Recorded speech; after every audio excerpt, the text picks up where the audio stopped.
Magandang araw po sa inyong lahat.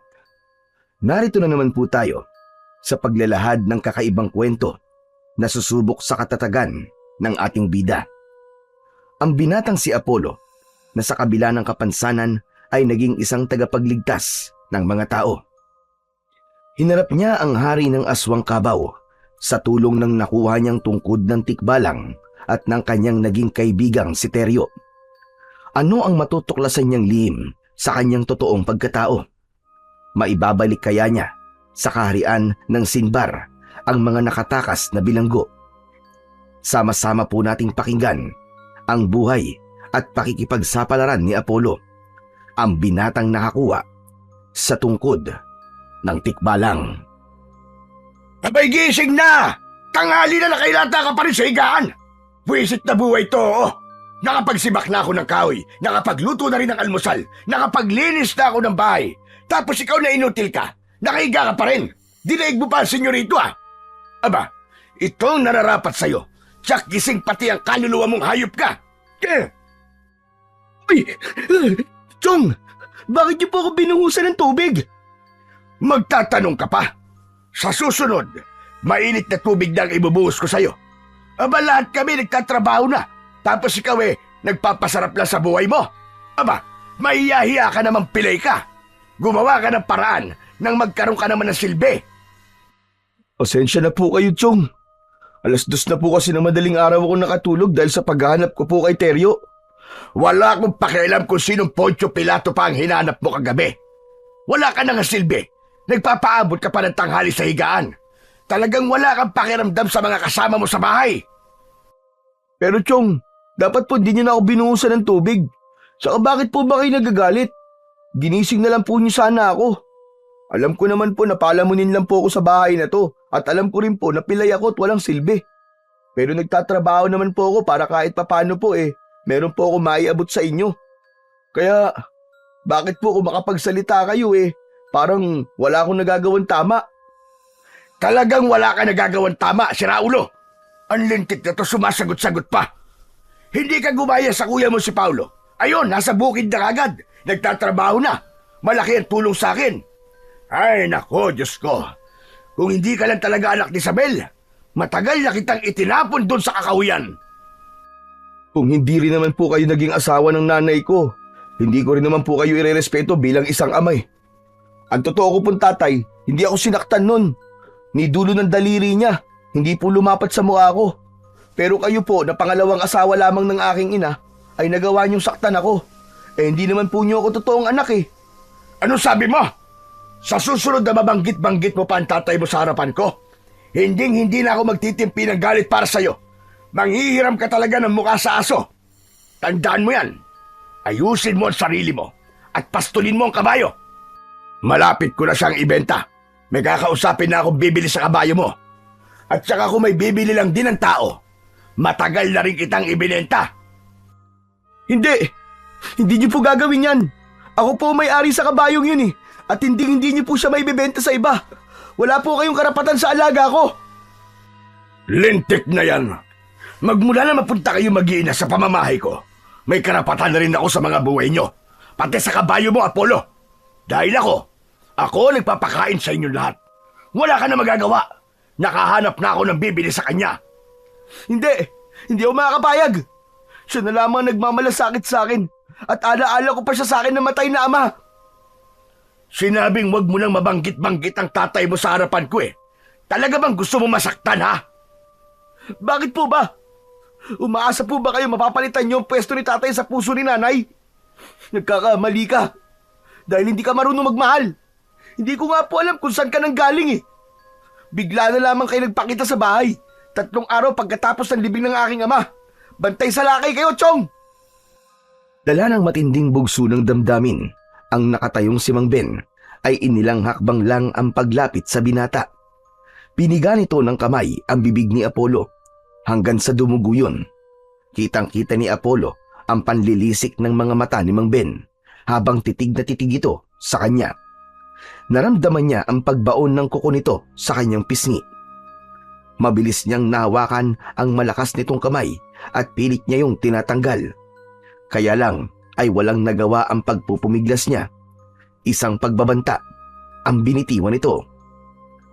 Sa susunod na hindi ka makinig sa akin, papatayin ko nanay mo sa harapan mo mismo.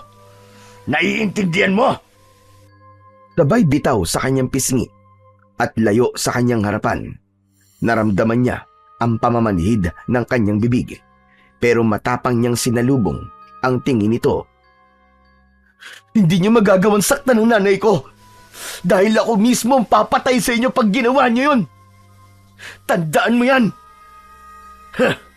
Ano magagawa ng isang pilay na kagaya mo? Ni pagtayo nga sa iyong mga paa ay hindi mo magawa ng maayos. Kailangan mo pa ng saklay na kahoy para lamang may umalalay sa iyong pagtayo. Sayang, dapat 2 paa na ang napilay sa iyo para tuluyan ka nang nawala na silbi. Alam mo bang ang ginagawa ko sa mga taong kumukontra sa mga gusto ko? Pinapatay ko at dinadala ko sa isang lugar na walang makakatulong. Hinahayaan kong mamatay. Wala pong silbi ang pagbabantaan niyong yan, Mang Ben. Hindi ako natatakot dahil sanay na ako mag-isa. Huwag niyo lang susubukan saktan ng nanay ko dahil pinapangako ko sa inyo, pagsisisihan niyo ang gagawin niyo. Tama na, Satsat. Tumayo ka na dyan at magtrabaho ka na. Pastulin mo ang kabayo mo nang malaki ang ibayad nila sa akin. Isang malakas na paghalakhak ang narinig ni Apollo nang tumalikod sa kanya si Mang Ben. Galit na galit siyang nakatingin sa papalayong amain, habang ang kanyang kamao ay nakuyom niya na para dito niya ibinubunton ang galit niya para sa lalaki.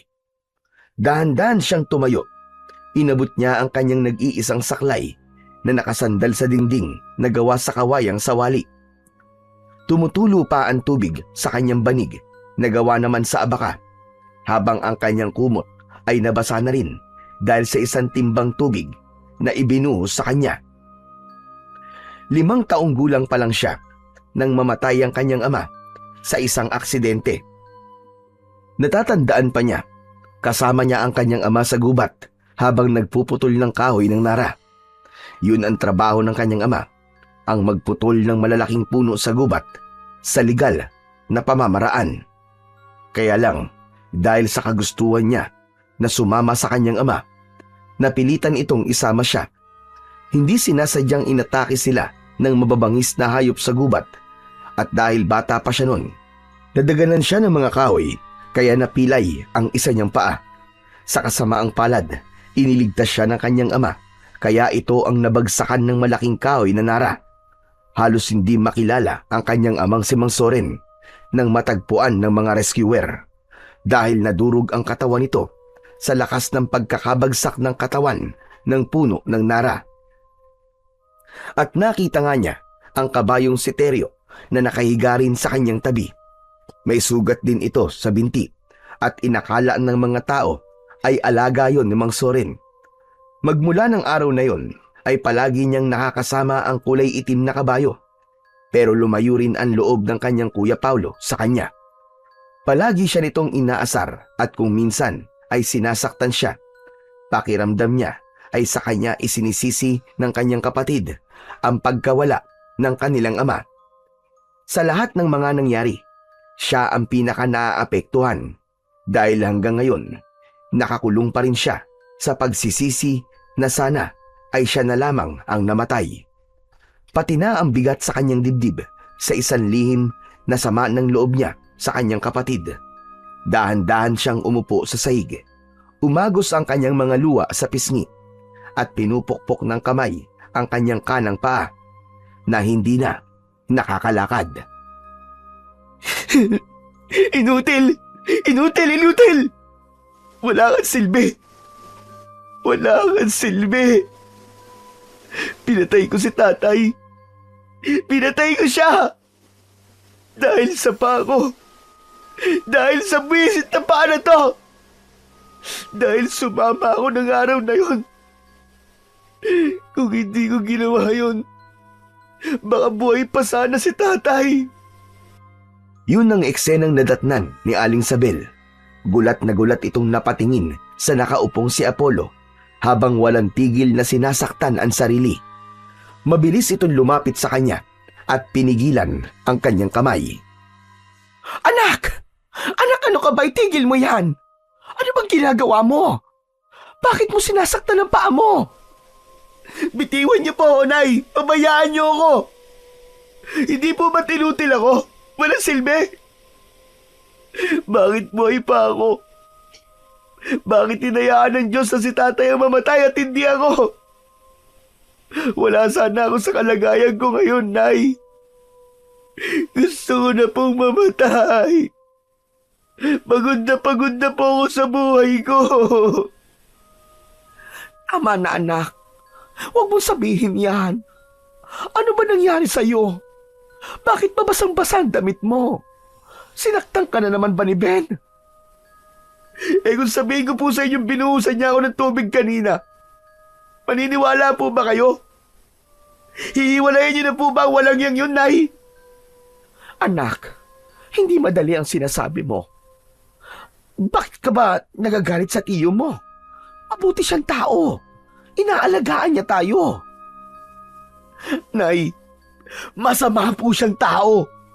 Hindi ka niya mahal. Papatayin ka niya. Papatayin niya po tayo. Iwanan niyo na po siya, Nay. Maniwala kayo sa akin. Hindi mo naiintindihan, anak. Hindi ko magagawang iwan ang tiyong mo. Hindi ko kayo kayang buhayin. Nay, nakikiusap ako. Mabubuhay po tayo kahit wala siya. Kaya po natin. Malaki na po kami, Nay.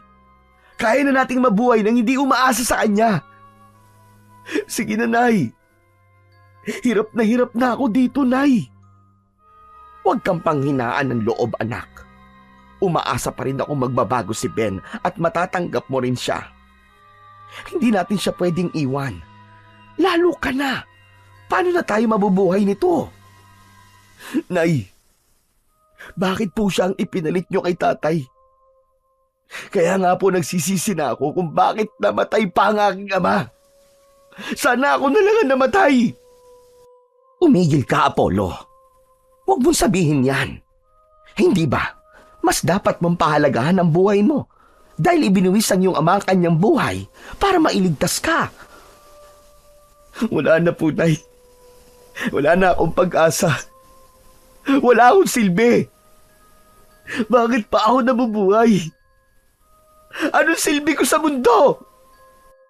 Maging si Aling Sabel ay walang maisagot sa tanong ng anak. Hindi nito alam kung paanong mababawasan ang paghihirap ng kalooban ni Apollo. Kaya't nahaplos na lamang ng ginang ang buhok ng anak at niyakap ng maigpit. Nang maramdaman ni Apollo ang init ng yakap ng ina, ay bigla siyang napahagulgol ng iyak. Bumalik sa kanya ang sakit nang mawala ang kanyang ama. May dahilan, anak. May dahilan kung bakit hinayaan ka ng Diyos na mabuhay.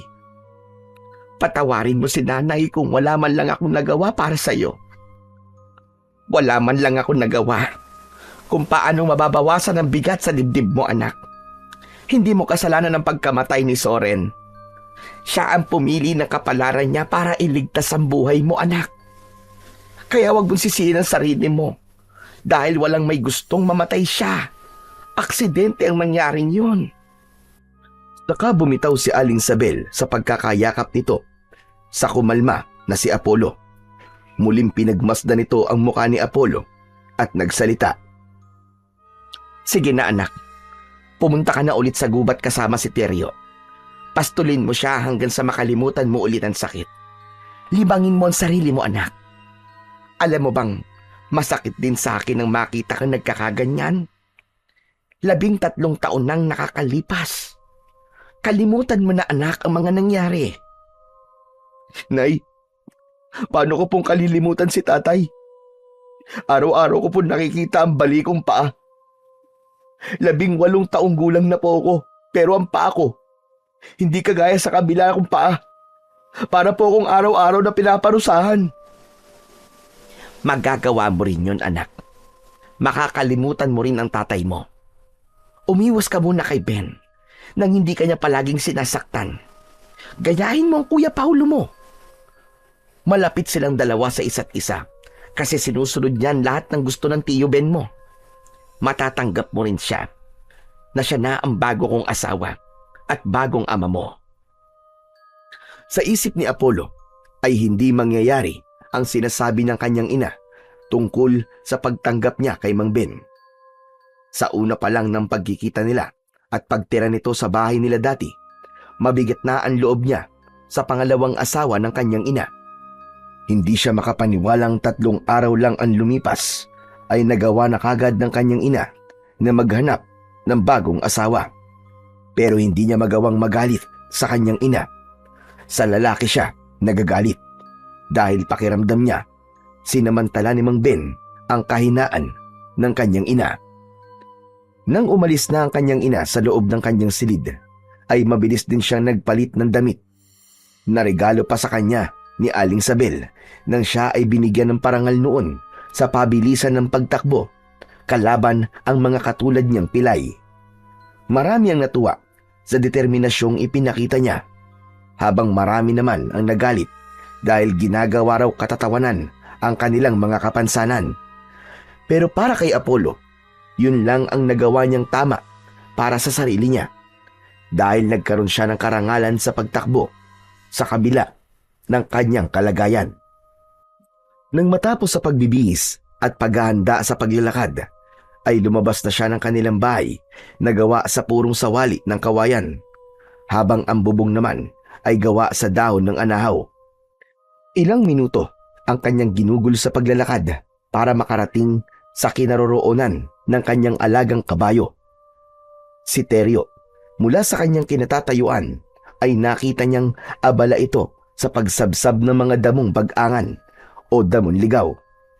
Tumigil ito sa pagkain nang makita siyang kumakaway rito. Naupo siya sa paborito niyang upuan na putol na sanga ng puno ng mangga. Lumapit sa kanya ang kabayo habang may damo pang natitira sa bibig nito. O bakit ganyan ang itsura mo? Mukhang nasabong ka na naman ang tatay-tatayan mo ha. Talagang kabisado mo ng ugali ko, no, Teryo? Tama ka. Sinaktan niya ako sa pamamagitan ng pagbubuhos ng tubig sa higaan ko. Matagal na hindi nakapagsalita si Teryo dahil sa sumbong ni Apollo. Si Teryo ay isang kulay itim na kabayo na mas mataas pa kay Apollo. Matikas ang katawan nito at maliksing kumikilos. Dahil madalas siya noong mag-isa, kaya ang kabayo ang kanyang palaging nakakausap. Sa matagal na panahon na nilang magkasama, kabisado niya ang bawat galaw ng bibig nito na parabang tumutugma yun sa kung ano ang iniisip niya. Si Teryo lang ang nakakaunawa sa kanya. Kaya naman, mahal na mahal niya ang kabayo at itinuring niya na yung parang isang ama. Talagang walang iya ang lalaking yun. Pati ba naman ikaw pinapatulan? Ano nga pala ang plano mo ngayon, Apollo? Ano pa? Di magpapalipas ng sama ng loob. Gabi na ulit uuwi. Teka, saan ka ba nang galing kagabi At pinaghanap mo pa ako. Napuyat tuloy ako sa paghahanap sa iyo May hinahanap lang ako magandang lugar na pagtatambayan natin. Naawa na ako sa iyo dahil palagi ka na lamang malungkot. Parang ako ang nasasaktan sa nangyayari sa iyo Pakiramdam ko, kasalanan ko rin kung bakit namatay ang tatay mo. Kasalanan? Tumatanggap ba ng kasalanan ng isang kabayo? Wala ka namang kasalanan sa nangyari yun, ano ka ba? Ang totoo niyan, ako ang dahilan kung bakit namatay si tatay. Mabuti naman at alam mo. Magkasabay pa silang napalingon sa likuran nang marinig nila ang boses ni Paulo, kasama ang mga kaibigan nito na pumalibot sa kanilang kinatatayuan.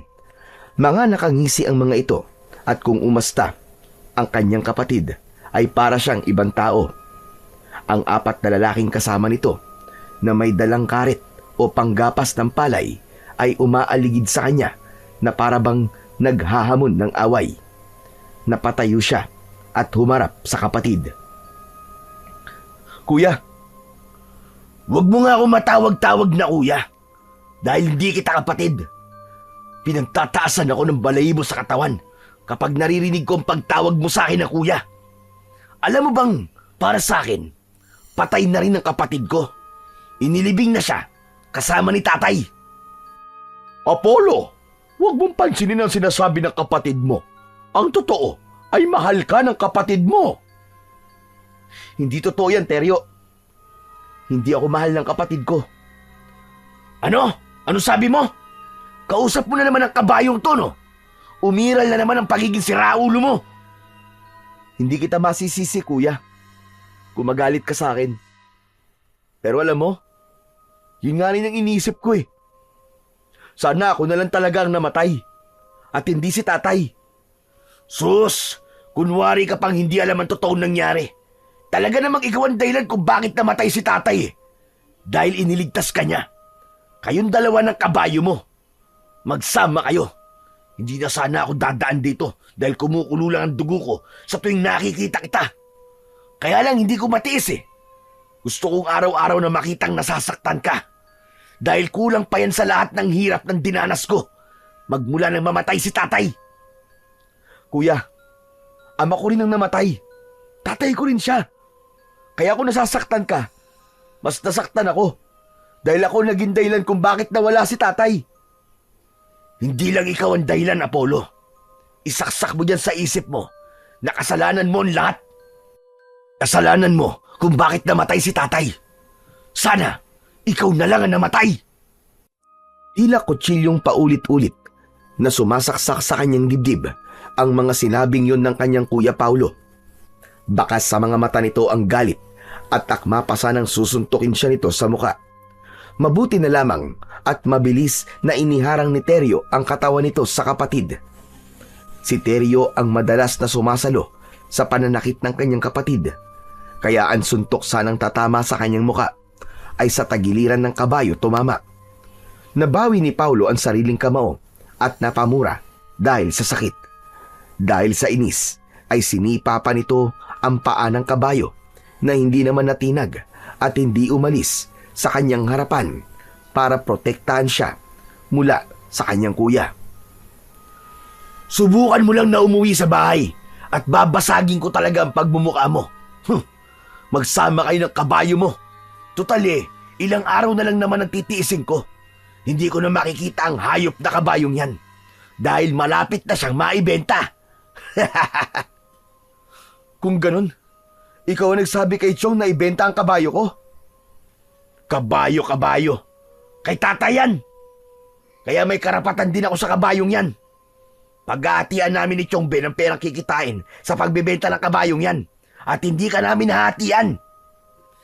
Hindi ako makakapayag. Hindi kayo magtatagumpay sa pagbebenta nyo kay Teryo. Wala kayong mapapakinabangan sa kanya. Bakit? May magagawa ka ba para pigilan si Tiyo na ibenta ang kabayo na yan? Hindi na ikaw ang may-ari sa kanya, Apollo. Magmula nang tumira tayo sa bahay ni Tiyo Ben, siya na ang bagong amo ng kabayong yan. Ang lakas ng loob nito magsalita. Palamunin ka lang naman. Oo na. Palamunin akong palamunin. Walang silbi at inutil. Oo. Ako ang pinakamasamang anak at pinakamasamang kapatid. Matatanggap ko lahat ng pananakit nyo sa akin. Pero ang ibenta nyo si Teryo, hindi ko yung papayagang mangyari. Tama na, Apollo. Wala naman silang magagawa. Hindi sila magtatagumpay sa pagbebenta sa akin. Huwag ka nang sumagot sa kanya para hindi kanya nasaktan. Saka lang natigilan si Apollo at nangihinang napaupo sa putol na sanga ng mangga habang yakap ang kanyang saklay. Hindi niya tinignan ang kapatid. Ayaw niyang makita nito ang mga luhang umaagos sa kanyang pisngi. Habang ang mga kaibigan naman ng kanyang kuya ay tila masaya pa sa nangyayari sa kanya. Inuutusan pa ng mga ito na bugbugin si Apollo. Kung hindi lang iniangat ni Teryo ang unang paa nito, ay hindi lalayo ang mga kasama ni Paulo. Kaya napaatras ng hakbang si Paulo at hawak ang kamay na umalis sa kinatatayuan nito. Naglakad itong papalayo sa kanila. Bago ito tuluyang sumama sa mga kaibigan, ay tinignan pa siya nito ng masama na tila ba Nagmabanta ang mga mata. Hindi mo na kailangan dibdibin ang mga sinabi ng iyong kapatid. Maswerte ka kumpara sa kanilang lahat dahil busilak ang kalooban mo. Teka, gusto mo ba sumama sa akin sa lugar na pinuntahan ko kagabi? Saan ba yun? Basta, sorpresa ko yun sa'yo. At sabi ko kapag masama na naman ang loob mo, dadalhin kita sa lugar na yun.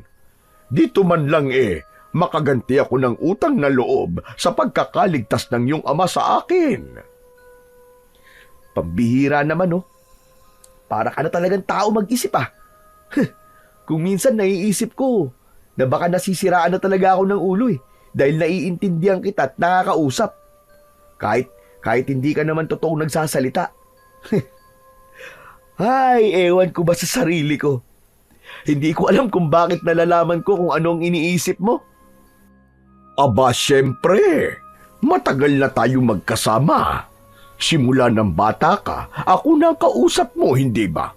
Kabisado mo lang ang mga galaw ko. Kaya mo naiintindihan kung ano ang ibig kong sabihin. Sige na, sumakay ka na sa likod ko.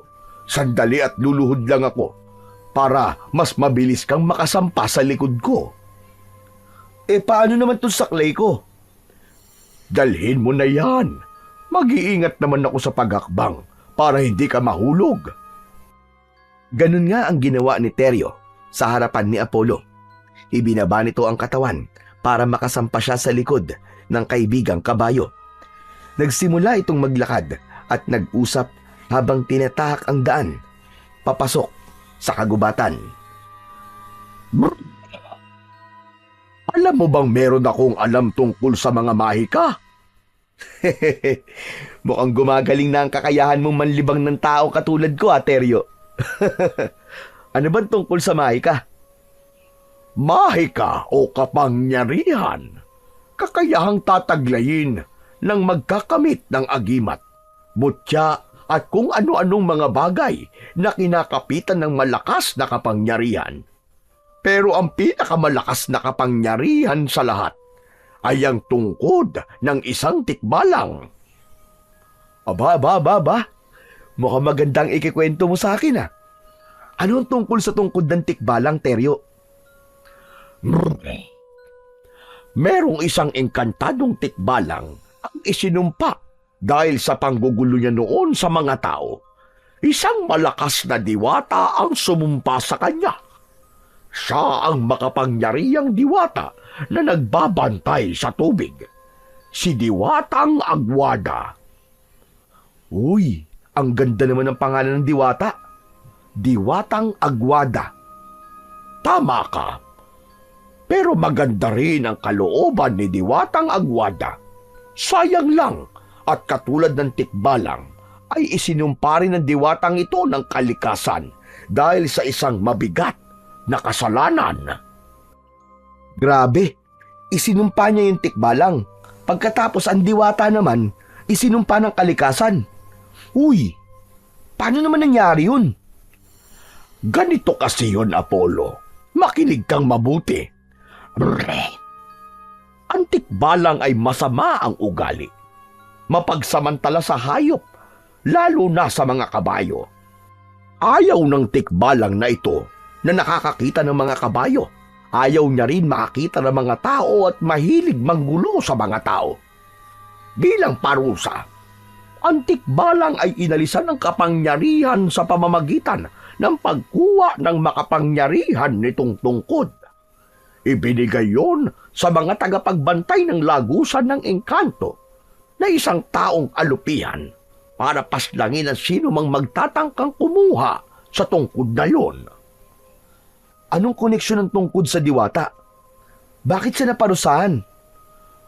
Nakalimutan ng diwata na ang tikbalang ay tagapagbantay sa mga bilanggong isinumpa o bantay sa kulungan ng mga engkantong isinumpa ng kalikasan. Kung ganun, nang mawala sa tikbalang ang tungkod, nakalaya naman ang mga isinumpang engkanto at nakalabas sa lagusan papunta sa mundo ng mga tao. Kaya dahil dun, pinarusahan ng diwata. Pambihira naman yung kwento mo. Parang totoong totoo ah. Totoo nga at hindi ito isang katang-isip lamang na kwento ng mga tao. Gusto kong tulungan ka para magkaroon ka ng paa. Tumigil ka na nga, Teryo. Parang napaka-imposible naman yung sinasabi mo eh. Paano naman ako magkakaroon ng paa? Halos madurog ang buto sa binti ko. Yung diwata na nga lang ang ikwento mo. Paano ba siya naparusahan? Nawala rin ang kanyang kapangyarihan at ipinitapon siya sa mundo ng mga tao. Kaya nga itong tikbalang na isinumpa, sinundan niya ang diwata para bawiin ito ang sumpa. Nalaman kasi ng tikbalang na ang tungkod ay nandito sa mundo ng mga tao at nanganganib na makuha ng pinuno ng mga engkantadong isinumpa. Sila ang mga aswang na kung tawagin ay kabaw. Ay, ayoko ng mga aswang-aswang na yan. Pambihira, ang husay mong gumawa ng kwento ah. Sa kabila ng pag-iiwas ni Apollo sa kanilang usapan ni Teryo, ay hindi niya maiwasan ang hindi mag-alala. Paano kung may totoongan nila lang na nakapasok na sa kanilang mundo? Hindi niya alam kung bakit bigla siyang kinabahan. Parang totoo kasi ang sinasabi sa kanya ni Teryo. Tumututol lang ang isip niya dahil imposible ang mga bagay na sinasabi nito. Maniniwala lang siya kapag siya na mismo ang makakakita sa mga nilalang na binanggit ni Teryo. Nararamdaman kong naguguluhan ka na, Apollo, dahil alam kong naniniwala ka sa mga sinasabi ko. Ano bang pinagsasasabi mo, Teryo? Kinikilabutan na nga ako sa mga pinagsasasabi mo eh. Ang gusto ko, dahan-dahang ipagtapat sa iyo ang aking totoong pagkatao. Dahil mabigat na ang dibdib ko sa pagtatago sa iyo ng buong katotohanan. Tumigil si Teryo sa gitna ng damuhan at iniluhod ang unahang paa nito. Bumaba si Apollo mula sa likod nito at iginala niya ang kanyang paningin sa paligid. Nakaawang ang kanyang bibig sa nakikitang itsura ng lugar na pinagdalhan sa kanya ni Teryo. Teryo, nasan tayo? Ito na ang lugar ng Sinbar, ang mundo ng mga tikbalang at mga diwatang nangangalaga sa kalikasan. Hoy Teryo, tumigil ka ah. Hindi magandang biro to. Ito ang sinasabi kong lugar na matagal ko nang hinahanap at ngayon ko na ulit natagpuan. Pagmasdan mo ang paligid, hindi ba't kakaiba? Tama si Teryo, dahil ang simoy ng hangin ay sariwa at mabango. Nagmumula yon sa malalaking bulaklak ng iba't ibang klaseng halaman. Maging ang matatayog na puno sa palibot ng damuhan ay merong nakakapit na mga orkidyas. Sa mga sanga naman ay maraming mga ibon na may iba't ibang kulay ang nakadapo. Ang paru-paro na lumilipad sa mga daon ng mga halaman at dumadapo sa bulaklak ay sapat na para masabi niya sa kanyang sarili na nasa ibang lugar talaga siya. Ito ang lagusan ng Sinbar. Hindi ako tuluyang makapasok dahil wala akong kakayahang makalampas sa makapangyarihang pintuan. Isa na akong ganap na kabayo ngayon. Kung ganun, ikaw yung tikbalang na naparusahan? Tikbalang ang totoo mong pangalan? Oo, patawarin mo ko, Apollo. Idinaan ko lang sa kwento para hindi ka matakot sa akin. Naging masama akong engkanto. Mapagmataas sa mga kapwa ko, mayabang at nanggugulo sa mga tao. Mga bagay na sobra kong pinagsisisihan. Pati ang diwatang sumumpa sa akin ay idinamay ko pa. Wala naman siyang kasalanan, pero dahil sa pagkakamali ko, pati siya ay nadamay. Teka, sandali lang Teryo, sandali lang. Naguguluhan ako sa iyo eh. Hindi ako makapaniwala sa mga sinasabi mo sa akin. Apollo, tulungan mo ko mabawi sa taong alupihan ang tungkod ko para maibalik sa mundo namin ang mga nakatakas na bilanggo. Ngayon lang nagiging malinaw sa akin ang lahat. kung bakit sa isip ko ay nagsasalita ka at nakakausap kita. Talagang nagsasalita ako, Apollo. Ngunit ikaw lang ang nakakarinig at nakakaintindi sa akin. Ano? Pero bakit ganyan ang boses mo? Ano yun? Paano nangyari? Dahil kasama sa sumpa ang pagbabago sa boses ko. Kapag nakabalik na ako sa pagiging tikbalang, sa mundo namin, halos magkasing edad lamang tayo. Pero bakit ako, Teryo? Bakit ako ang kailangan mong lapitan? Anong magagawa ng isang tulad kong pilay? Hindi ako sigurado kung bakit nagagawa mong marinig ang boses ko. Pero ang alam ko, mabuti kang tao, Apollo. At alam kong matutulungan mo ko. Ang totoo niyan hindi lang basta aksidente ang nangyari sa iyong ama at sa pagkapilay ng iyong paa. Kaya madalas kong sinasabi na kasalanan ko ang nangyari sa inyo dahil nandun din ako nang mamatay ang iyong ama na si Soren. Ligtas na sana kayo, pero bumalik pa siya para tulungan ako. Tinanggal niya ang pagkakadagan ng kahoy sa katawan ko at sa kasamaang palad. Siya naman ang binagsakan ng kahoy na inalis sa aking katawan dahil inatake na ito ng mga aswang na kabaw. Diyos ko, totoo ba yan sinasabi mo, Teryo? Sadyang pinatay ng hari ng aswang ang iyong ama. Nagkataon lamang na nandun din ako. Imbis na iligtas niya ang kanyang sarili, tinulungan niya ako. Kaya ipinangako ko sa kanya na aalagaan kita at susubaybayan sa lahat ng oras. Utang ko sa inyo ang aking buhay. Kung totoo nga na pinatay ang aking ama ng mga aswang na kabaw, bakit nila yung gagawin? Sa ngayon, ay hindi pa nagiging malinaw sa akin kung bakit nangyari yun, Apollo. Brah! Kailangan ko ang tulong mo bago pa mahuli ang lahat. Sa matagal na pamamalagi nila sa mundo ng mga tao, paniguradong nakahanap na rin sila ng mga bagong kakampi at gagawin nilang mga aswang ang mga tao rito. Lalo na kapag natagpuan ang hari ng aswang, si Diwatang Agwada. Anong mangyayari kapag nagkita sila, Teryo? Hihigupin ng tungkod ng hari ng aswang ang kapangyarihan ni Diwatang Agwada para mas lalong lumakas ang kanyang kapangyarihan. Pero magagawa lang niya yon kapag bumalik na ang kapangyarihan ng Diwata. Balak niyang ubusin ang lahi ng mga engkanto at tikbalang. Teryo, sabihin mo, paano kitang matutulungan? Dadalhin kita sa lugar na yon. Kailangan makuha ang tungkod bago pa tayo maunahan ng mga kabaw. Kapag ba nakuha ko ang tungkod, magbabalik na din ang kapangyarihan ni Diwatang Agwada at matatalo niyo ang puwersa ng kasamaan? Hindi na ako ang lalaban sa kanila, kundi ikaw, Apollo. Ikaw na ang kikilalanin ng tungkod at babalik lang ako sa dati ko kapag natalo mo na ang hari. Ay, nako.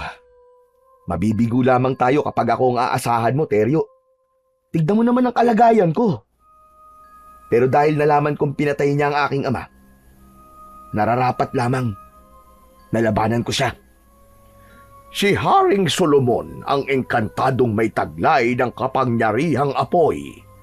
Ako ang tikbalang na may kapangyarihan naman ng hangin at si Diwatang Agwada ang nagtataglay ng kapangyarihan ng tubig.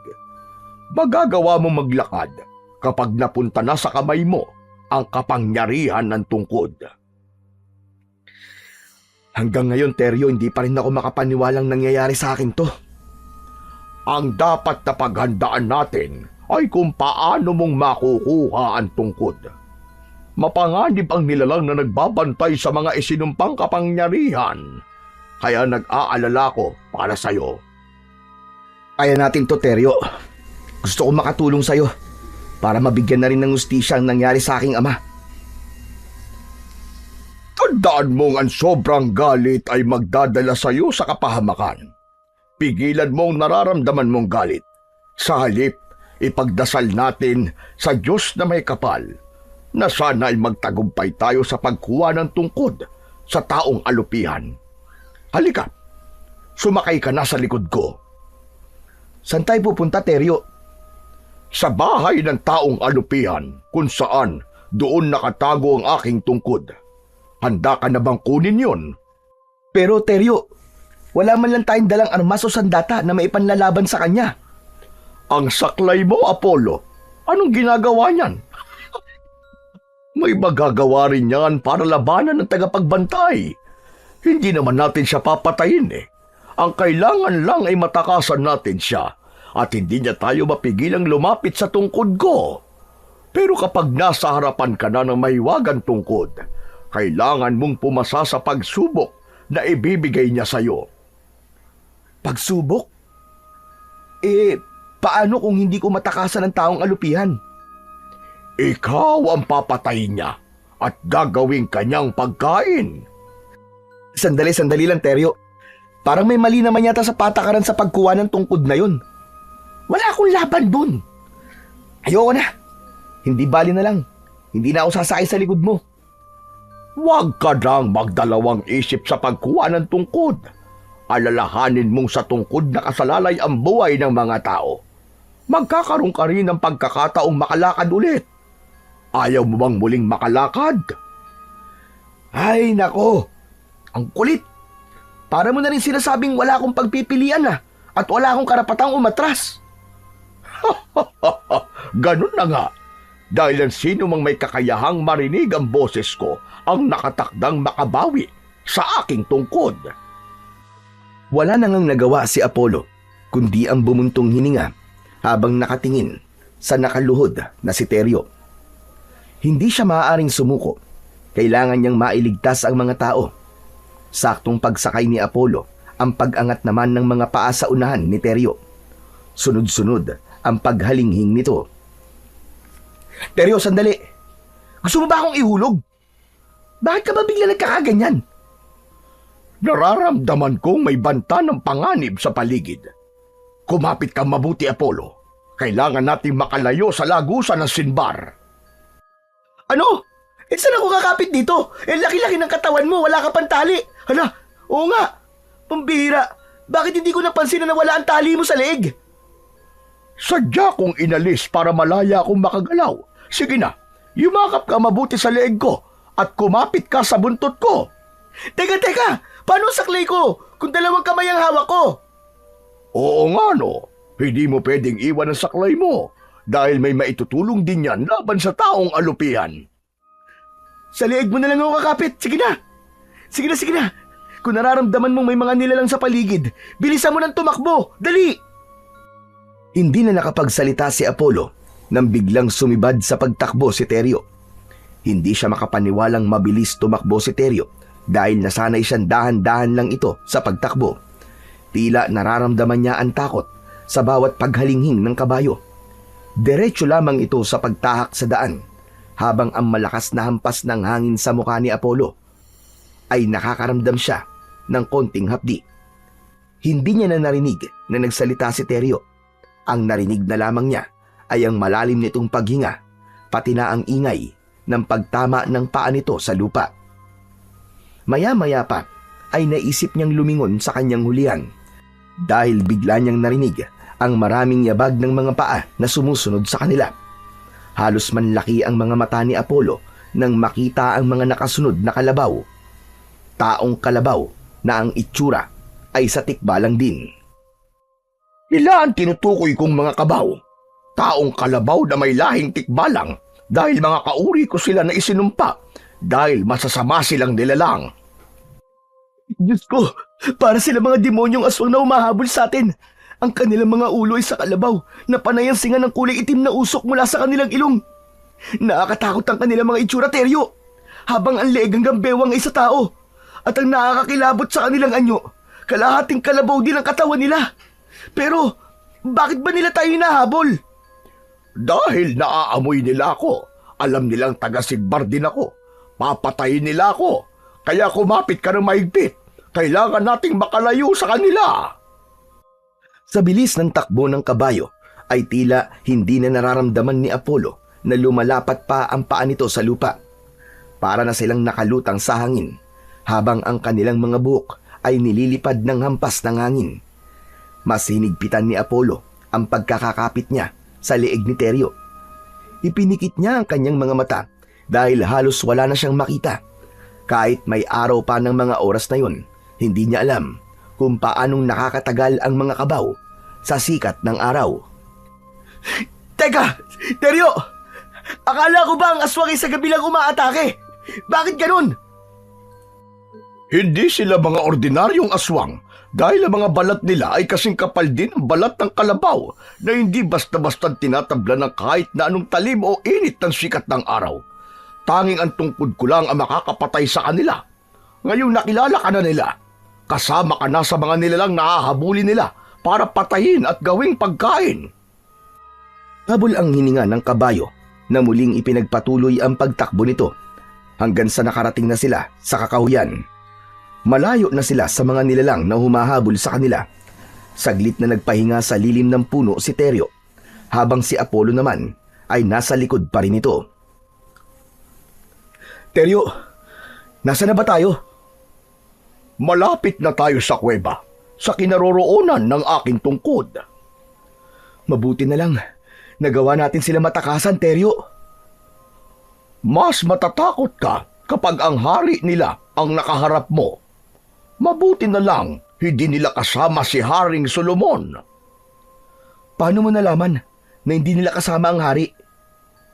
Dahil siya lang ang may hawak ng makapangyarihang tungkod ng mga kabaw. Ginawa silang mga aswang dahil sa kanilang maitim na mga budhi. Iginala ni Apollo ang kanyang paningin sa paligid. Wala na siyang naririnig na yabag ng mga paa ng taong kalabaw. Naramdaman niyang humakbang si Teryo at tinahak ang daan paakyat sa bundok. Tumambad sa kanilang paningin ang maliit na butas ng pintuan ng yungib na kasya lamang ang isang tao. Kaya alam ni Apollo na hindi na siya masasamahan ni Teryo sa loob ng kuweba. Hinawi niya ang nakalaylay na damong ligaw sa pintuan. Saka muling hinarap ang nag-aalalang si Teryo. Apollo, mag-iingat ka sa pagpasok mo. Paano ko mahahanap ang tungkod mo? Kung nagagawa mong kausapin ako, magagawa mo ring makita ang liwanag na taglay ng tungkod. Liwanag na hindi kayang makita ng isang ordinaryong nilalang. Sa oras na masilaw ka sa liwanag na taglay ng tungkod ko, madali mo nang masusundan kung saan yun nakatago. Talasan mo lang ang pakiramdam mo at ang iyong paningin. Dahil sa oras na mapahamak ka, hindi ka na makakalabas ng buhay sa loob ng kuwebang yan. Parang may tinik na bumara sa lalamunan ni Apollo nang marinig ang huling sinabi ni Teryo. Maingat siyang pumasok sa madilim na bahagi ng kuweba habang paika-ika sa paghakbang at yakap ang kanyang saklay. Ilang hakbang pa lang ang ginawa niya ay naramdaman na niya ang bigat ng presensya sa loob ng kuweba. Mabaho ang singaw mula sa loob. Madilim na ang tanging liwanag na kanyang nakikita ay ang siwang sa bukas na pintuan ng yungib. Habang tumatagal siya sa loob ay nararamdaman niya ang takot sa kanyang dibdib. Lalo na may mga beses na naririnig niya ang sitsit na parang maraming tao ang nasa paligid. Sa konting liwanag na kanyang nakikita ay halos mapatalon siya sa sobrang gulat nang bumagsak sa kanyang harapan ang kalansay ng isang tao at nagkalat ang mga buto nito sa mabuhanging sahig ng kuweba. Diyos ko! Ano ba itong napasok mo? Tama pa ba to? Halos mapaigik sa sobrang sakit ng paa si Apollo dahil ilang minuto na siyang naghahanap sa kinaroroonan ng tungkod ay wala pa rin siyang makita. Hanggang sa napako ang kanyang paningin sa isang kristal na nakalubog sa dingding na bato ng kuweba. Nakatulong yon para makita ang buong sulok ng kuweba. Maya-maya pa ay naramdaman niyang parang uminit ang buong paligid. Bumaho rin ang singaw ng hangin na parabang nabubulok na laman. Kasunod ang huni ng sitsit sa kanyang likuran. Dahan-dahan siyang humarap para tignan ang nagmamay-ari ng malaking anino. Muntik na mabitawan ni Apollo ang kanyang saklay nang makita ang nakangising nilalang na tila lumulutang ang ulo sa hangin, habang ang katawan nito ay punong-puno ng mga paa, katulad sa katawan ng alupihan. Magkakasunod na paglunok ng laway ang kanyang ginawa nang makipagtitigan siya sa mga mata ng halimaw. Naramdaman niya na parang susuka ito ng kung ano at hindi niya makapaniwalang lumabas sa bibig nito ang maraming alupihan. Ginamit niyang panglakad sa sahig ang kanyang saklay para makatawid sa mas mataas na bato. Kasabay ng kanyang pag-iwas at paghampas niya ng saklay sa batok ng taong alupihan. Hindi nito ininda ang ginawa niya. Sa halip, sumigaw ito ng buong lakas at nagpakawala naman ito ng malakas na hangin sa bibig. Natumba siya sa kanyang tinutungtungan habang hindi niya binibitiwan ang hawak niyang saklay. Pambihira naman, oo. Wala naman talagang katapos ang paghihirap to. Diyos ko, dito na yata ako mamamatay ah. Mukhang tutuparin na ninyo ang matagal ko nang hinihiling na mamatay ako ah. Pero sana, hindi naman sa nilalang na ito. Iwinasiwas ni Apollo ang hawak niyang saklay para hindi makalapit ang daan-daang mga alupihan. Bawat tamaan ng kanyang saklay ay pinupukpok niya yon ng dulo ng kanyang saklay, habang umaasa lamang siya sa kanyang kaliwang paa na nanginginig na rin dahil sa labis na takot. Bigla niyang naramdaman ang pagpulupot ng katawan ng taong alupihan sa kanyang bewang. Umangat ang kanyang paa sa sahig habang nilalapit siya nito sa muka ng aswang. Tila pinagmamasdan nito ang kanyang mga mata, kasunod ng pagsusuri nito sa buo niyang katawan. Hindi hinayaan ni Apollo na mapatay siya ng nilalang na yon. Buong lakas niyang kinagat ang katawan at binunot ang mga paa nito sa tagiliran. Nagawang sirain yun ng ngipin ni Apollo, kasunod ang pagpalo niya ng saklay sa katawan nito. Kaya naman, nabitiwan siya ng taong alupihan at bumagsak siya sa sahig. Pinilit niyang tumayo kahit nararamdaman niyang napaparelasa na ang kanyang katawan dahil sa lason ng paa ng alupihan. Napapapikit si Apollo nang makitang muling umatake sa kanya ang halimaw. Saktong paglapit nito ang pagmulat naman ng mga mata ni Apollo. Hindi niya alam kung ano ang nakita nito sa kanyang mga mata at bigla itong napayuko. Para siyang sinasamba nito. Hindi ito gumagalaw sa kinatatayuan at pinabalik ang mga iniluwan nitong alupian na nagmula sa katawan nito. Teka! Ano ba nangyayari? Nakita niya ang pag-ikot ng malahangin na liwanag sa paligid ng katawan ng alupihan. Kasunod ang pagkatunaw ng katawan ng nilalang. Lumitaw ang tungkod. Isang nagliliwanag na tungkod ang nakalutang sa hangin. Umiikot ito na parabang may nakabalot na kidlat. Kung ganun, ang taong alupihan ang tungkod at ito ang kanyang pagsubok. Pero bakit kaya tumingin muna siya sa aking mga mata bago siya nalusaw? Nakakunot ang noon ni Apollo na muling tumingin sa nakalutang na tungkod. Nilapitan niya ito at akma na sanang hahawakan nang bigla siyang tumalsik sa dingding ng kuweba. Tumama ang kanyang likod sa matulis na mga bato kaya nahirapan siyang tumayo. Nabitiwan din niya ang kanyang saklay kaya kailangan pa niyang gumapang papalapit sa nakalutang pa rin na tungkod. Hila ang kanyang mga paa dahil sa biglang naparalisa ang kaliwa niyang paa. Naluluwa ang mga mata na pinilit niyang inabot ang dulo ng tungkod. Sa pangalawang pagkakataon na humawak siya sa tungkod ay naramdaman naman niya ang pagkapaso sa kanyang kamay.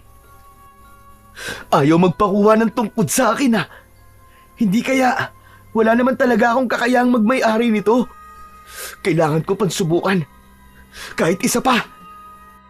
Inipon ni Apollo ang buo niyang lakas at napabuga pa ng hangin sa harap ng nakalutang na tungkod. Sumanib ang hangin na mula sa kanyang bibig papunta sa liwanag ng tungkod. Tila may malakas na puwersang humigop sa kanya. Nahawakan na niya ang tungkod. Buong lakas na kumalat ang liwanag sa loob ng yungib at alam niyang lumabas pa yon hanggang sa pintuan ng kuweba. hindi niya matanggal ang tungkod sa kanyang mga kamay. Husayong dumikit. Kasabay ng paglutang niya sa ere ay inikot siya nito na parang isang buhawi. Paglapat ng kanyang mga paa sa sahig ng kuweba ay nagulat siya nang makitang hindi na siya pilay. Pantay na ang kanyang mga paa. Malakas din ang kanyang katawan na parang nawala ang mga sugat niya sa likod. Nagkulay luntian ang paligid at nagawa na niyang maihakbang ang kanyang mga paa. Naiiyak na napayakap siya sa tungkod na dala niya hanggang naglaho ang liwanag at naging isang ordinaryong kahoy ang tungkod. Yun ang pumalit sa kanyang saklay. Maingat siyang humakbang papalabas ng kuweba hanggang sa labas kung saan ay matyaga siyang hinihintay ni Teryo. Teryo! Teryo, nagawa ko! Nagtagumpay ako! Nakuha kong tungkod! Humalinghing muna si Teryo bago lumapit sa nakatayong si Apollo. Masaya itong nagpaikot-ikot ng takbo dahil sa wakas ay nagawa na niyang magkaroon ng paa. Halos hindi siya makapaniwala sa malaking himalang nangyari sa kanya. Bigla niyang naalala ang kanyang ina. Matutuwa ito kapag nalaman itong nakakalakad na siya. Hindi nga ako nagkamali. Ikaw lang pala ang makakakuha sa aking tungkod. Pero nagulat talaga ako kanina. Hindi ko alam na ang tungkod na to ay ang alupiyang nagbabantay sa sandata mo, Teryo. Sobrang hirap ng naranasan ko bago ko nakuha ang tungkod na yan. Ang ipinagtataka ko lang kung bakit bigla siyang yumuko nang tumingin siya sa mga mata ko. Parang sinamba niya ako. Hindi ko alam kung paanong nangyari yon, Apollo. Kahit ako ay naguguluhan din sa pagkatao mo. Hindi ako makapaniwalang may taglay kang kapangyarihan kahit wala ka pang sandata. Sa palagay ko, may mga bagay pa tayong matutuklasan sa pagkatao mo. Baka naman isa akong aswang. Baka nakagat ako noon. Imposible, dahil iniharang ni Soren ang katawan niya para hindi ka malapitan ng mga kabaw. Teka, sandali lang. Akala ko ba kapag nakuha ko ng tungkod, ay babalik ka na sa dati? Dahil hindi pa tapos ang misyon, hindi pa na ibabalik ang mga naisumpang engkanto sa kaharian ng Simbar. Pagkatapos ng mga nangyaring ito sa akin, hindi na talaga ako mananakit ng mga kapwa ko nilalang sa kaharian namin. At hindi ko na rin pakikialaman ang buhay ng mga tao. Sobrang laki ng nagawa kong kasalanan. Dahil sa mga sinabi mo, magiging mabuti na rin akong tao na mangangalaga sa kalikasan. Ngayong nasa akin na ang tungkod, maibabalik na natin sila sa kaharian nyo. Simula pa lang ito ng laban, Apollo. Ang kapangyarihan ng tungkod ay protektahan ka laban sa pinuno ng mga aswang. Hindi nila malalaman na makapangyarihan ng iyong tungkod, pero ikaw, makikita mo ang totoong anyo ng aswang kahit na ito ay nagpapanggap na tao. Kaya madali mo silang mapapatay nang hindi nila namamalayan. Teka, sinabi mong nagpapanggap na tao? Hindi ko alam na may ganyang kakayahan ng kabaw. May kakayahan silang mamuhay na parang isang normal na tao, Apollo. Lalo na kapag gusto nilang lumapit sa taong nais nilang biktimahin. Kumakain din sila ng pagkain ng tao, pero mas uhaw sila sa dugo at laman ng tao. Hindi sila takot sa bawang o kahit na anong pangontra sa aswang, dahil hindi naman sila taga rito sa mundo ng mga tao. Takot ang kabaw sa liwanag ng tungkod. Pero habang nasa normal na kahoy ang tungkod, hindi nila mararamdaman ang lakas ng kapangyarihan nito. Lalo na kapag nasa anyong tao sila. Talaga palang hindi madaling matalo ang hari ng mga aswang. Parang gusto kong makita si nanay at si Kuya Paulo ah. Mabuti pa nga dahil natitiyak kong hinahanap ka na nila. Teka, bakit parang ang bilis naman yatang dumilim ng paligid? Hindi mo lang napansin na madilim dahil malinaw ang iyong paningin. Tara na, kailangan na nating umalis sa lugar na ito. Hindi na ibinaba ni Teryo ang huling bahagi ng katawan nito dahil mataas na tumalon si Apollo para makasakay sa likod ng kabayo. Dala ang kanyang tungkod. Mabilis na tumakbo ang kabayo at sa isang iglap ay nagbago ang kulay nito. Ang dating kulay itim, ngayon ay kasing kulay ng gatas. Maputing-maputi ang balahibo at makintab ang katawan na parang nawala ang bumabalot na itim sa katawan ng kabayo. Teka! Paano nangyari nagpalit ng kulay ang balahibo mo, Teryo? Dahil kinilala ako ng aking tungkod sa paghingi ko ng tawad sa mga nagawa ko, ibinalik nila sa dati ang kulay ko. Natupad na ang unang misyon. 2 na lang ang misyon ang kailangan ko para muling makapasok sa kaharian. Umaasa ako sa tulong mo, Apollo. Ganon din ang paghingi ko ng tulong sa'yo, Teryo. Magkasama tayong lalaban sa kasamaan. Ilang saglit lang ay nakarating na sila sa kanilang bahay. Tahimik ang paligid. Sabik na siyang ibalita sa kanyang ina na nakakalakad na siya. Habang si Teryo naman ay naiwan sa labas ng bakuran habang nakatago sa malaking katawan ng kahoy ng mangga. Naglakad siya papasok sa loob ng bahay pero nagulat siya sa boses ng kanyang kuya Paulo. Hindi ba't sinabi ko na sa'yo na huwag ka na magpapakita rito? Bakit ka pa umuwi dito, ha? Bakit ba, kuya? Bakit ba ang lupit-lupit mo sa akin? Saan mo ako gustong pumunta? Sa impyerno! Umalis ka na at wala kang karapatang tumira dito!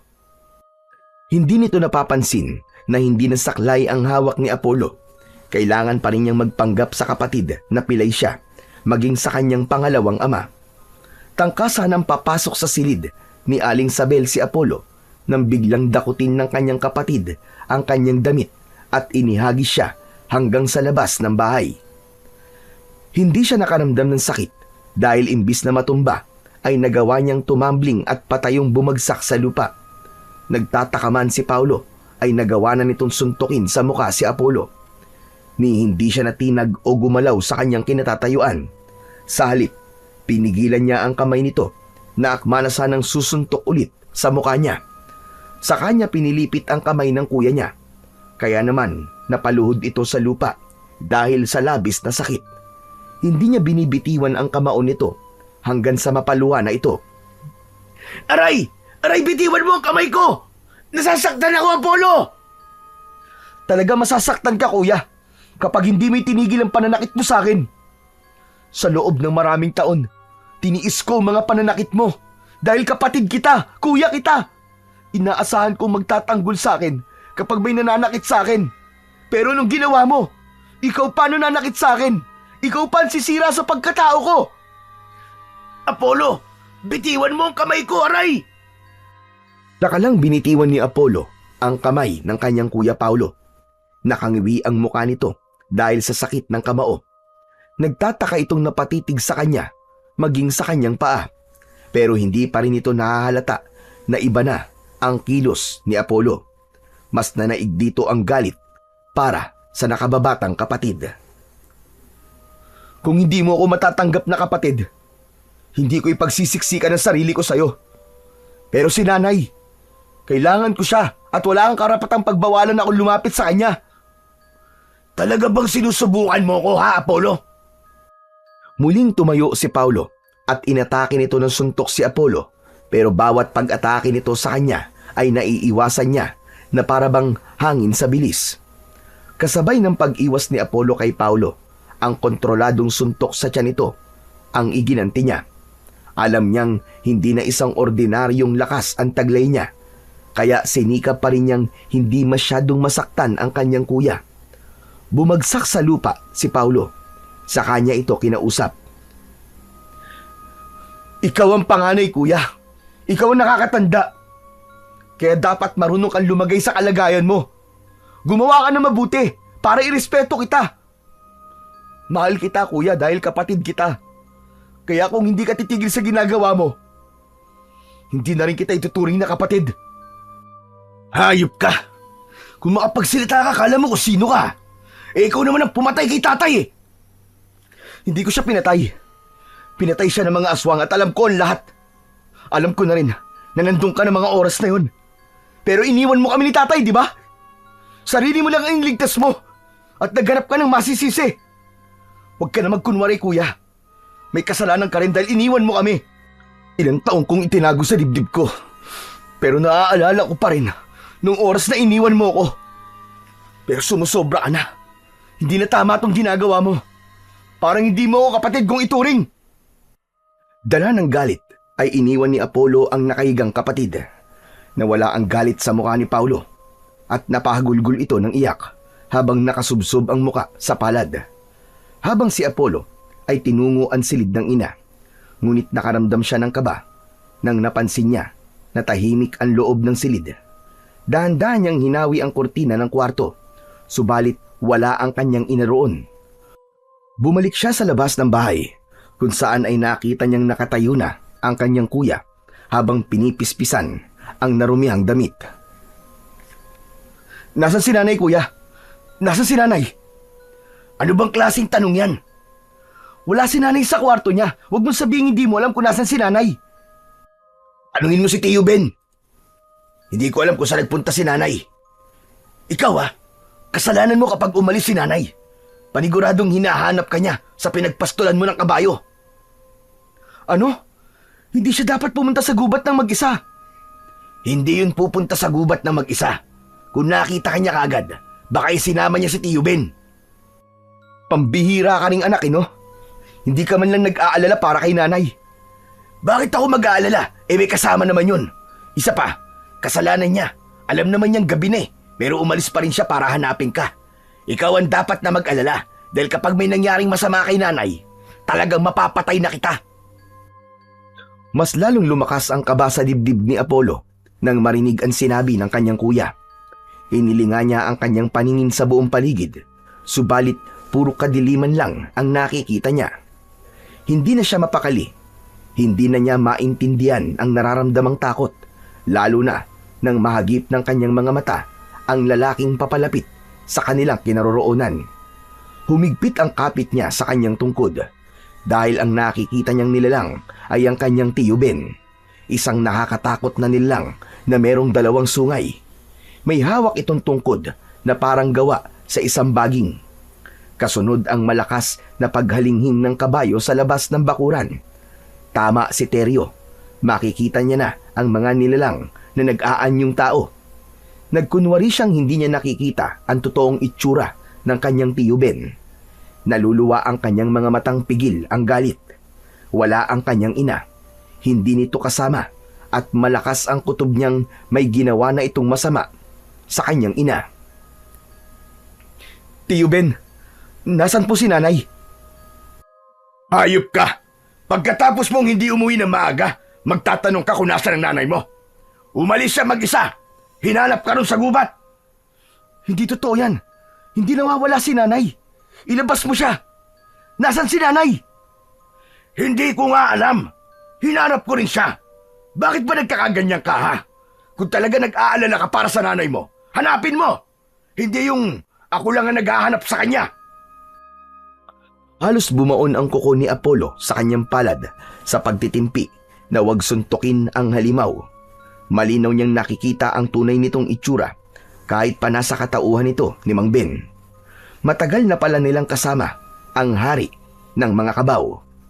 Kaya pala pinatay nito ang kanyang ama para makasama nito ang kanyang ina. Lahat ay bumalik sa isip ni Apollo. Ang tunay na dahilan kung bakit pinatay ni Mang Ben ang kanyang ama ay dahil sa pagmamahal nito sa kanyang ina. Humalinghing ng matagal si Teryo at iniangat nito ang unahang paa. Alam nitong ang hari ay nasa kanyang harapan. Nag-aalala itong baka hindi siya makapagpigil at maipakita sa lalaki ang tunay niyang kapangyarihan. Mga buwisit! Uuwi rin yun kapag walang nahanap na anak. Tumalik ka nga! Umalis ka na sa harapan ko. Magsama-sama kayong mga walang hiya. Nilampasan lang ni Mang Ben si Apollo na nanginginig ang katawan dahil sa labis na galit. Nahabol niya ito ng tingin hanggang sa pagpasok nito sa loob ng kanilang bahay. Pero nagulat siya nang bigla niyang naramdaman ang kamao ni Paulo sa kanyang muka. Ngunit nabaling lang ang kanyang muka sa ibang direksyon at nasaktan ng kapatid sa pagkakasuntok sa kanya. Nagtataka itong napatingin sa kanya na para bang napansin na nito na may nagbago sa kanya. Sandali! Papanong? Itinulak siya ni Paulo habang nakatingin sa kanyang mga paa. Nakita nito na naitutungtong na niya sa lupa ang kanyang pilay na paa. Nanlalaki ang mga mata nitong napatitig sa kanya, kasabay ng paglapit ng kabayong si Teryo. Nakakalakad ka na? Paanong nangyari yun? Mahabang kwento, kuya. Ang mahalaga ngayon ay mahanap natin muna si nanay. Pero teka, naguguluhan ako eh. Wala nang pero-pero, kuya. Hanapin na natin si nanay. Nasa panganib siya. Hindi tao ang kasama natin si Mang Ben. Maniwala ka sa akin. Malakas ang kutob kung alam niya kung nasan si nanay. Anong pinagsasasabi mo, Apollo? Paanong hindi tao? Kuya, makinig ka sa akin. Siya ang hari ng mga aswang na kabaw. Isinumpa siya ng kanilang mundo, kaya naririto siya sa lugar natin. Kumukuha siya ng enerhiya sa mga buntis at babaeng may malilinis at busilak na puso. Si nanay, kasama siya sa susunod na bibiktimahin. Hoy, anong pinag-uusapan nyo, ha? Tatayo na lang ba kayo dyan? Hindi nyo hahanapin ang nanay nyo? Pwes, ako ang hahanap sa kanya. Hindi ako susuko hanggat hindi ko siya nakikita. Oh, narito palang kabayo eh. Itali nyo na yan at nakahanap na ako ng bibili dyan. Kukunin na lang yan bukas. Hindi sila sumagot. Nakatingin lang sila sa nagsasalitang si Mang Ben. Kumunot ang noo nito na iniwan silang nakatingin habang habol ng tanaw ang lalaki. Nakita mo ba, Apollo? Hindi siya halimaw. Mahal niya si nanay. Narinig mo ba mga sinabi niya? Sabihin mo sa kanya, Apollo, na humawak sa kamay mo at makikita niya ang totoong itsura ng lalaking yon. Kaya lang, baka matakot siya at lalong masira ang naiisip kong plano. Kuya, pagmasdan mo maigi si Mang Ben, ha? At hawakan mo ang kamay ko. Ano ba sinasabi mo? Kuya, bilisan mo, sumunod ka na lang. Dahan-dahang umawak sa kamay niya si Paulo at tumingin sa naglalakad na si Mang Ben. Ganun na lamang kabilis ang pagbitaw ni Paulo sa kanyang kamay at napaupo pa ito sa lupa dahil sa labis na takot. Nanginginig ang katawan nitong sunod-sunod ang paglunok ng laway habang nakatingin sa nakalayo ng si Mang Ben. Diyos ko! Paano nangyari yun, Apollo? Bakit siya may mga sungay? At apat ang paa niya? Para siyang tikbalang. Ngunit hindi kabayo, kundi isang kalabaw. Tama ka, kuya. Dahil siya nga ang hari ng kabaw, ang mga isinumpang mga engkanto. Sila ang katumbas ng mga demonyo sa lupa natin. Kaya kailangan nating mailigtas si nanay. Nasa panganib siya. Paano natin gagawin yun? Saka, saan galing ang kapangyarihan mong makita ang mga nilalang na nagpapanggap na tao? Dito, kuya. Sa hawak ko na to. Isa itong tungkod na hawak ng isang makapangyarihang tikbalang na nagbabantay sa lagusan at kulungan. Ipinahiram niya ito sa akin, kapalit ng tulong ko rin sa kanya para makabalik siya sa kanyang dating anyo. Sumakay na kayo sa likod ko at susundan natin siya hanggat hindi pa siya nagpapalit ng anyo. Sige na, wala nang oras. Kailangan mahanap natin ang nanay niyo. Mabilis na sumakay ang magkapatid sa likod ni Teryo, saka mabilis na tumakbo papasok sa kagubatan, habang si Apollo naman ay panay ang linga sa paligid. Itaas mo ang tungkod, Apollo, at makikita natin ang daan na nilakaran ni Ben para makasunod tayo sa yabag ng kanyang paa. Ilang minuto ang lumipas, nang makita niya ang liwanag mula sa tungkod, ay lumitaw ang yabag ng paa ni Mang Ben sa lupa. Papunta yun sa lugar kung saan ay naroon ang lagusan. Ito na nga ba ang sinasabi ko? At balak na nilang alayan ng buhay ng tao ang lagusan para makapasok sila ng hindi namamalayan ng aming haring kalikasan. Dito tayo maghintay. Magmasid na muna tayo sa gagawin nila. Bumaba sa kabayo si Apollo. Ganon din si Paulo na walang imik na nakatingin sa maraming tao na nakapalibot sa lagusan. Para kay Apollo, lahat ay mga halimaw na ang tingin niya. Pero nang magbago ang mga anyo nito bilang isang mga taong kalabaw, ay iba pa rin ang taglay nitong mga itsura. Mas nakakatakot ang kanilang mga ngipin. Ang sungay ay mahahaba na anumang oras kapag ginamit ay kayang bumutas ng katawan ng tao. Nanlaki ang mga mata ni Apollo nang bumalot ang liwanag sa katawan ni Mang Ben. Lumitaw ang malaapoy nitong tungkod at nagulat siya nang bigla siyang higupin ng tungkod nito, papalapit sa kinaroroonan ng haring si Mang Ben. Hindi siya makagalaw habang lumulutang siya sa hangin. Apollo! Hayop ka! Bitiwan mo ang kapatid ko! Umalis ka na, kuya! Iligtas mo ang sarili mo! Hindi kita hayaang patayin ng halimaw na yan! Nasaan ang nanay namin? Ilabas mo siya! Demonyo ka! Hindi nila makikita ang nanay niyo kahit kailan dahil sa akin na siya. Hindi na kayo makikilala bilang anak niya. Isasama ko na siya sa mundo namin. Pero bago yun, papatayin ko na muna kayong dalawa. Nagpupumiglas si Apollo. Napapasok siya sa init na taglay ng tungkod ni Mang Ben habang ang liwanag nun ay nakapulupot sa kanyang leeg. Lalong humihigpit ang pagkakasakal nun sa kanya. Bitiwan mo si Apollo! Bitiwan mo siya! Halip na sumunod sa kabayo ay nagulat si Mang Ben at mas lalong lumakas ang tawa. Nang mapagmasdan nito ang anyo ni Teryo, tuwang-tuwa ito na mas lalong hinigpitan ang pagkakasakal sa leeg ni Apollo. Hindi siya makagalaw dahil malakas din ang taglay na kapangyarihan ni Mang Ben. Ang mga alagad nito ay lumapit sa mga nakatayong si Paulo at Teryo. Sinugod ng mga kalaban ang nakatayong si Paulo at kitang-kita niya kung paanong tapakan ng mga paa ng taong kalabaw ang katawan ng kanyang kuya. Hayop ka! Magbabayad ka, demonyo ka! Wala ka nang magagawa. Isasama namin kayo sa mga biyag na iaalay namin para bumukas ang lagusan. Ngayong natagpuan ko na rin ang tikbalang na matagal ko nang hinahanap. Matagal ko na pala siyang nakakasama. Hindi ko naramdaman ang presensya niya. Sana pala, nagduda na ako nung unang nalaman kong nakakausap mo ang kabayo. Pero ngayon wala na. Wala nang makakaligtas sa akin. Inihagis si Apollo sa damuhan ng kapangyarihan ni Mang Ben. Naramdaman niya ang pagtama ng kanyang katawan sa katawan ni Teryo na nakikipaglaban sa mga aswang na kabaw. Tumayo siya at nilapitan niya ang walang malay na si Paulo. Kuya, gumising ka, Kuya Paulo! Ililigtas pa natin si nanay!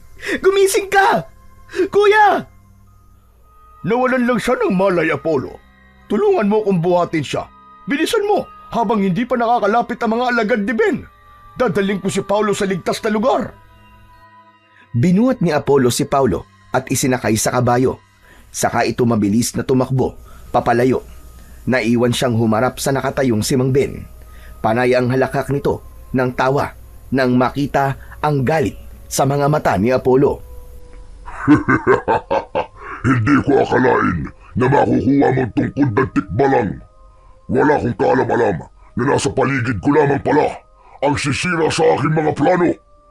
Kapag napunta sa akin ang tungkod na yan, ako na ang magiging pinakamalakas na nilalang sa aming kaharian, pati na sa mundo ng mga tao. Ha!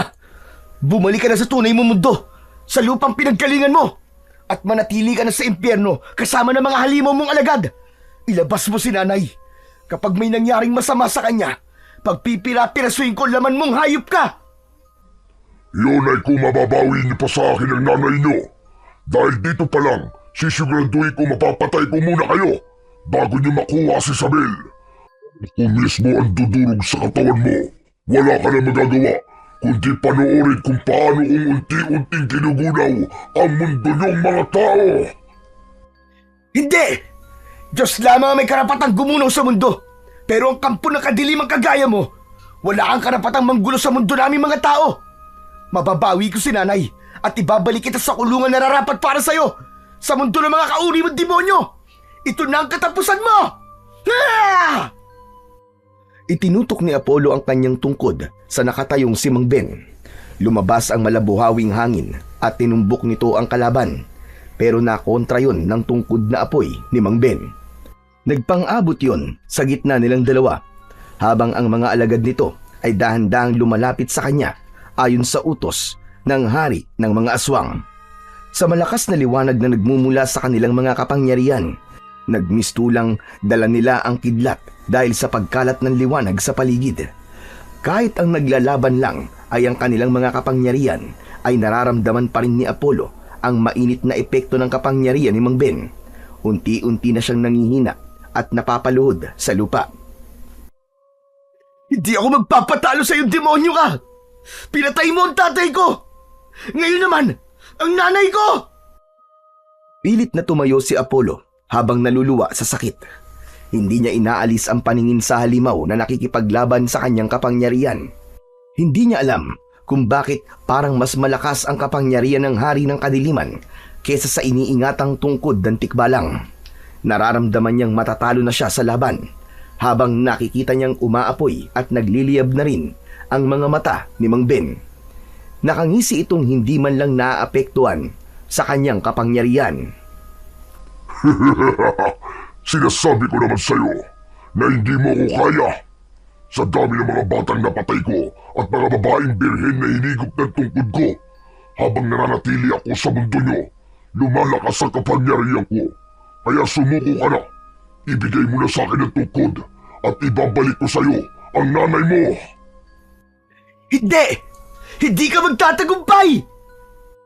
Kahit pilitang labanan ni Apollo ang kapangyarihan ni Mang Ben, ay ang katawan na niya ang sumuko.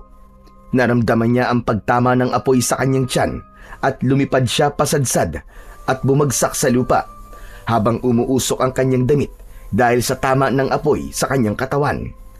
Nasunog ang kanyang balat at masakit na masakit ang kanyang mga kamay. Pero hindi niya nabitiwan ang tungkod. Nanginginig ang kanyang kamay na itinukod ang tungkod sa lupa. Naluluwa siya sa galit dahil natalo siya sa una nilang paghaharap. Saktong pagdating ng kabayong si Terio, kasama si Paulo na agad na lumapit sa kanya. Apollo, ano nangyari sa'yo? Diyos ko, may tama ka sa tiyan! Terio, tulungan natin si Apollo! Hindi na kayo makakaalis. Sige mga alagad ko, atakihin sila at wala kayong ititirang buhay. Patayin silang lahat! Sabay-sabay na umatake sa kanila ang 5 mga aswang na kabaw, habang ang 5 pang aswang kabaw ay sumama sa umalis na si Mang Ben. Nagulat si Apollo nang sumugod si Paulo sa mga kalaban. Kahit wala itong armas, nanlalaki ang kanyang mga mata na tila lumulutang ito sa hangin habang nakikipaglaban. Ganon din si Terio na abala sa pakikipagpambuno sa mga taong kalabaw. Nakita niyang isa-isang bumagsak sa lupa ang mga kalaban. Nilapitan niya ang mga ito at itinarak sa tiyan ng kalaban ang kanyang tungkod. Natunaw ang mga ito sa kanyang kapangyarihan hanggang sa natira na lamang ay ang mga kalansay nitong mga katawan. Sundan natin si Ben. Natitiyak kung pupuntahan niya ang iyong ina. Masyado malakas ang kapangyarihan niya, Terio. Natalo ako. Hindi pa lubos na lumalabas ang kapangyarihan ng tungkod. Kapag kinilala ka ng iyong kapangyarihan, matatanggal mo sa kanila ang kanilang mga lakas at ibabalik sa dati nilang anyo hanggang sa maikulong silang pabalik sa aming kaharian. Pero ang kailangan natin ay mahanap kung saan nila itinago ang iyong ina. Sumakay na kayo sa likod ko. Bilisan niyo! Wala nang ang inaksayang oras ang magkapatid. Mabilis silang sumampa sa likod ng kabayo. Mabilis din ang takbo nito na parang hindi na lumalapat sa lupa ang mga paa nito. Hanggang sa tumigil sila sa lugar kung saan siya unang dinala ni Terio. Bumaba siya sa lupa at inilinga ang kanilang paningin sa paligid. Nakita nilang nakatayo sa unahang daan si Mang Ben na parabang hinihintay talaga silang dumating. Mula sa taas nito ay kitang-kita nila ang kanilang ina na nakalutang dahil sa pagkakagapos ng 2 nitong kamay sa tigkabila ang mga puno. Pinahirapan ang kanilang ina habang wala itong malay. Anong ginawa mo sa nanay namin, hayop ka? Mapapatay kita! Nay! Itinaas ni Mang Ben ang kamay nito at sumenya sa mga alagad nito para sugurin sila, at dahil sa galit ni Apollo, hinarap niya ang mga kalaban. Bawat bitaw niya ng tungkod ay tumatama yon sa katawan ng mga aswang na kabaw. Kasunod ang paghampas niya sa ulo ng mga ito. Natunaw ang katawan ng mga kalaban hanggang sa mawala ang mga ito sa kanilang paningin. Hindi pa man nakakabawi ng lakas si Apollo, ay inatake na siya ng tungkod ni Mang Ben. Kinontra niya yon ng kanyang kapangyarihan, habang sina Teryo at Paulo ay abalang nakikipaglaban sa ibang mga aswang nakabaw. Unti-unti siyang napapaluhod sa lupa. Ipinikit niya ang kanyang mga mata at malakas na nilabanan ang kapangyarihan ng hari ng mga aswang. Isang hagupit ang ginawa niya at tinamaan niya ito sa katawan. Humampas sa tiyan nito ang liwanag na nagmumula sa kanyang tungkod. Iminulat niya ang kanyang mga mata at nakita niyang nakahiga si Mang Ben sa lupa habang hindi makagalaw. Mabilis niya itong nilapitan. Isang malakas na paghampas ang ginawa sa katawan ni Mang Ben. Gumanti ito ng pag-atake sa kanya at mabilis na nakatayo, pero isang malakas na pagtama ng liwanag na may kasamang tubig ang tumama sa apoy na kapangyarihan nito. Sinundan niya ng tingin ang pinagmumulan ng kapangyarihang tubig. Tumigil ang lahat habang ang mga mata ay nakatingin sa nakalutang na babaeng nagliliwanag ang katawan. Natanggal ang gapos nito sa mga kamay. Napaluwa si Apollo, maging si Paulo ay hindi makapagsalita sa nilalang na nasa kanilang harapan. Diyos ko! Mahal naming diwatang si Aguada! Natagpuan na natin siya, Apollo! Si Diwatang Aguada ang aming ina? Paano nangyari yun? Paano siya ang aming ina? Hindi maaari ito. Kung ganun, bumalik na ang kapangyarihan mo, Aguada. At ikaw pala si Isabel. Ikaw ang diwatang matagal ko nang hinahanap. Ang nakuha ng anak ko ang tungkod, bumalik na ang lahat sa akin, pati ang kapangyarihan ko. Kaya ibabalik ko sa dati ang mga halimaw na gumagambala sa mundo ng mga tao at nagpapahirap sa karamihan. 20 taon na akong naparusahan dahil sa maling desisyon ko. Hindi maaaring mangyari to. Mamamatay na muna ako bago niyo ko ibalik sa kaharian natin. Minahal kita, kaya sumama ka na lang sa akin. Tayo ang bagay. Tayo ang nararapat para sa isa't isa. Di ba ka talaga magmahal, Ben? Sakin ka para sa kapangyarihan ng tungkod. Hindi tayo bagay dahil masama ka. Papatayin mo rin ako para sa kapangyarihan ng tungkod mo. Hindi mo ako totoong minahal. Kaya ito ang nararapat sa'yo! Mabilis na tumayo si Mang Ben at inatake ng tungkod nito ang kanyang ina na unti-unting bumababa sa lupa. Dala ng matinding pag-aalala, sama-sama nilang pinutrektahan ang kanilang ina at pinagtulungan nilang atakihin ito. Kaya pala si Paulo ay biglang nagkaroon ng pambihirang kakayahan dahil yun sa dugong nananalaytay sa kanyang mga ugat. Napasigaw sa sobrang sakit si Mang Ben nang tumama sa katawan nito ang pinagsamang hangin at tubig na kapangyarihan nila. Binalot ng liwanag ang buong katawan ni Mang Ben. Umangat ang katawan nito sa lupa hanggang sa bumagsak itong nakaluhod. Bilang isang kulay itim na tikbalang. Tumambad sa kanilang paningin ang nalusaw na tungkod nito at naglaho ang apoy sa mga mata nito. Isang mahinang tikbalang na walang lakas para tumayo. Natalo nila ito at sa isang kumpas ng mga kamay ni Aling Isabel, bumukas ang lagusan at dahan-dahang nawala sa kanilang paningin si Mang Ben. Indikasyon yun na naibalik na sa kulungan ang haring si Solomon o si Mang Ben. Samantalang si Teryo naman ay lumutang sa hangin at binalutan ng kulay berdeng liwanag ang katawan. Lumitaw ang totoo nitong itsura, saka dahan-dahang lumapat sa lupa. Yumuko ito sa harap ni Aling Isabel, habang sina Apollo at Paulo ay nakatingin lamang sa gwapong tikbalang. Matulis ang tenga nito at singkit ang mga mata. Ang kulay ng mga mata nito ay asul. Lumapit si Teryo kay Apollo at yumuko rin.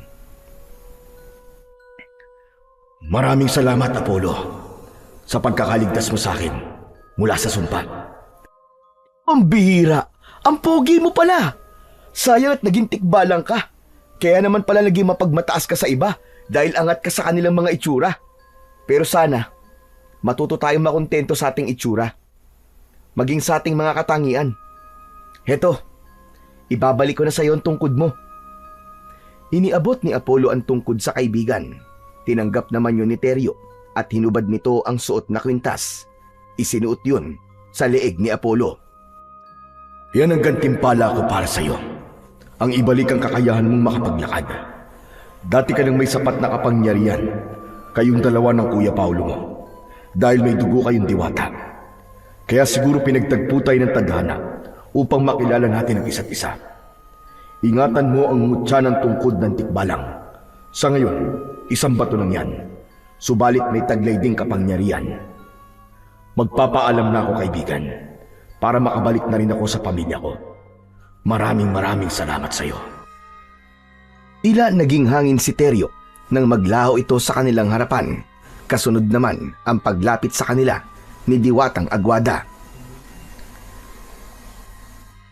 Mga anak, Nay, iiwan mo na ba kami? Babalik na po ba kayo sa mundo nyo? Nay, wag po kayong umalis. Wag niyo po kaming iwan. Hindi ako aalis, mga anak. Tapos na ang misyon ko sa mundo namin. Nakabalik na rin si Teryo. Ang misyon ko naman ang dapat kong tapusin. Ang maging nanay ninyo. Bumalik na sa anyong tao si Aling Sabel. Halos malunod sa sobrang tuwa ang magkapatid nang yakapin sila ng mahigpit ng kanilang inang, si Diwatang Aguada. Hindi sila makapaniwalang pwede palang mabuhay ang mga diwata sa mundo ng mga tao at magkaroon ng buhay na katulad sa normal na pamilya. Kasama sa naging parusa ko, ang naging pagmamahal ko sa inyong ama. Kaya hindi ko yun pinagsisihan, kahit bawal yun sa aming mundo. Itong kapangyarihang tinataglay ko ay mananatiling nasa dugo natin. Naglaho ang liwanag na bumabalot sa kanilang napakagandang ina. Naging isang ordinaryong babae ito na halos maiyak sa sobrang saya. Nay, baka maparusahan po kayo ng Haring Kalikasan kapag nanatili ka po sa mundo namin. Hindi yun mangyayari, anak. Dahil magagampanan ko pa rin ang pagmamahal ko sa kalikasan kahit ako ay nandito sa mundo ng mga tao. Patawarin niyo po ako, Nay. Patawarin mo rin ako, Apollo. Sa kabila ng kasalanang nagawa ko sa iyo, mas nangibabaw pa rin ang pagiging magkapatid natin. Magkakasamang mag-iina na tinahak ang daan pauwi. Habang papalayo sa lagusan, ay napasulyap si Apollo sa pintuan ng kaharian ng Sinbar. Wala na ang magandang tanawin. Naging isang malaking puno yun ng balete. May nakalaylay na baging at maririnig ang huni ng mga ibon. Sa kasalukuyan ay walang nakakaalam kung ano ang totoong pagkatao ng mag-iinang Sinbar o mga nilalang na may lahing immortal. Kahit na makapangyarihan sila, nanatili ang kabutihan sa kanilang mga puso. Sila ang tagapagbantay sa lagusan ng Sinbar. Patunay lamang na walang maibubungang maganda ang pagtatanim ng kasamaan sa kapwa. Sa halip ay magdudulot lamang yun ng kaguluhan at kaparusahang nararapat sa kanilang mga kasalanan. Palagahan ang bawat nilalang at bigyang karapatang mabuhay ng payapa.